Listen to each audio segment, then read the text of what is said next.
I'll kick us off with a macro view of who the Gen Z consumer is and why, frankly, we should care about them. So, first off, in the last year, the amount of Gen Z legal drinking age households has more than doubled. So, there's been narratives floating around that, Gen Z isn't drinking. Well, they've been drinking for 6 years, and 3 of those years were COVID. So, we don't really have a good read yet on Gen Z's behavior. And what we do know is that their purchasing power in the beverage alcohol space is increasing. So we need to start paying attention. So I also wanted to touch on moderation. Now, moderation does not equate to non-alcohol, but we know that is a growing category and it fits within the moderation space. The point I want to make is that 94% of non-alcohol consumers of beer, wine, and spirits are also purchasing alcoholic beverage. So it's really occasion driven. The younger consumer has a very broad category repertoire, and non-alc is an occasion that is increasingly becoming important. So kind of playing into that moderation, this is all really fresh data collected in the last week or so. A lot of it I'm talking publicly about for the first time. We ask people, hey, so when you go out, how likely are you to treat yourself and indulge? And we know that the younger consumer way over indexes for saying, yes, when I go out, I am likely to spend more. It plays into premiumization trends, which I'll speak to, and treat myself. You look at home prices and mortgages, and it's pretty obvious why younger consumers are saying, you know what, I'm going to rent and I'm going to treat myself to a vacation and a nice dinner once a week and get that experience. Consumers are seeking experiences, and the on-premise channel, bars and restaurants specifically, offer an everyday, very approachable experience for younger consumers. This kind of relates to moderation and also shows premiumization trends really well.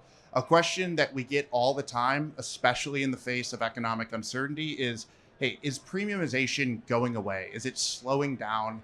The answer is absolutely not. Premiumization has been a growing year-over-year trend since I was born, frankly. So this shows, given a fixed dollar amount, how many drinks by category, beer, wine, and spirits, would consumers opt to purchase? And you can see that one or two premium drinks wins every time versus, four value drinks. So that not only signals the power of premiumization, but also subtly the moderation playing with the younger consumer.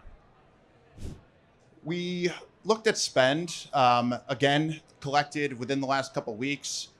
This is month over month. So we're saying, hey, when you're going out, are you spending what you typically spend, more, less? We're just trying to get a read on the health of the overall on-premise channel. And we anticipate, and this is consistent with what we'd expect for summer, that consumers are spending as much or more than they have been in the previous months. So we're optimistic about the next few months.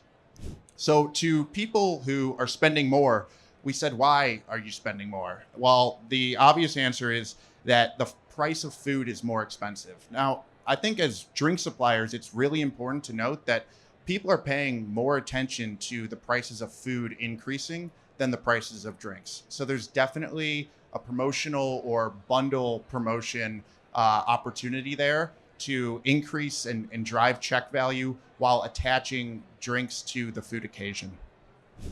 Inversely, we asked people who are spending less, why are you spending less? And I think this gets really interesting. Obviously it comes out, people are trying to save money. Okay, so next up, they're saying that they are choosing cheaper food options. I think that's really important because they are not choosing cheaper drink options. They are more likely to, again, drink fewer drinks than to choose cheaper drink options. So while they may be trading down in food, they are not trading down in drinks. Another positive signal for the overall drink better trend. Talked a little bit about experiences. Um, Quite literally, experiential bars are a channel that we are placing big bets on. 1 in 5 on-premise consumers have visited a experiential bar in the last 3 months. These are like, think Top Golf or Shuffleboard, Putt Shack, but that number more than doubles for Gen Z. About 1 in 2 of the younger consumers are seeking out these experiential bars. So another really growing space within the on-premise. The younger consumer, 21 to 34, again, it's the most valuable consumer to the on-premise. Think about inflation and being fixed income. That is impacting older consumers. But what's driving the health of the on-premise is the younger consumer, Gen Z. They're drinking out. These are drinking occasions, an average of 6 times per month, which is a really healthy number. We also look into, by age group, how many categories are you drinking? Now, this is key because I think it's a big, macro shift. If I think about like my grandparents, my grandfather was a beer drinker. Gen Z can't be siloed into a singular category drinker. They are experimental by nature. They are, again, occasion driven, and they're on average drinking 6 beverage alcohol categories. Now that can include non-alc, tequila, red wine, craft beer. They are figuring out in the on-premise every day what they like and when they like it. And they're impressionable.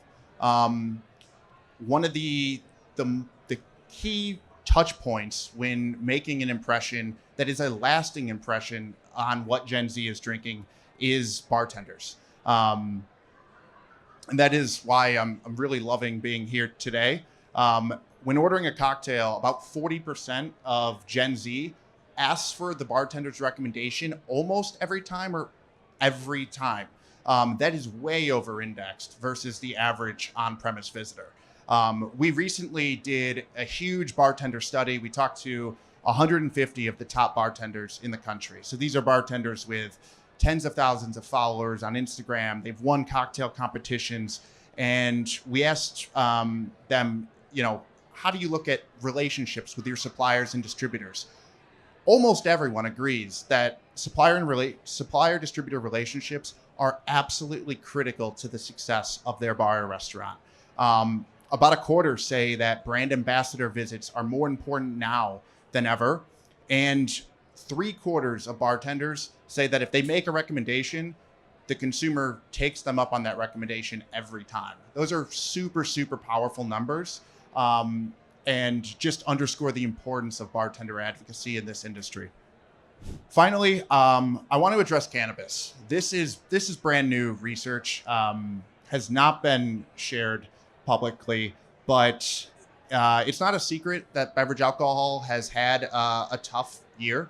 Some of the really, really strong growth numbers that we've seen since COVID have plateaued, and there's been a lot written about, is cannabis the cause of this? And our data suggests that it's somewhat of a scapegoat. Cannabis consumption is not new. I think of it very similarly to non-alcohol, where it is occasion driven. And so about a quarter of on-premise consumers do consume cannabis. That definitely skews younger. But when we look at who the cannabis consumer is, we see that they visit the on-premise for drinking and eating occasions more frequently than the average on-premise consumer. They're spending more money than the average on-premise consumer. So this is not a cannibalization factor. It's showing that the two categories are complementing each other and that cannabis consumers are absolutely supporting the on-premise channel. And I just want to close kind of to tie that all together by showing that the cannabis consumer, when looking at other categories consumed in the on-premise, is very much the spirits consumer. So it is critical to understand the occasions that your brands want to play in, and win those occasions.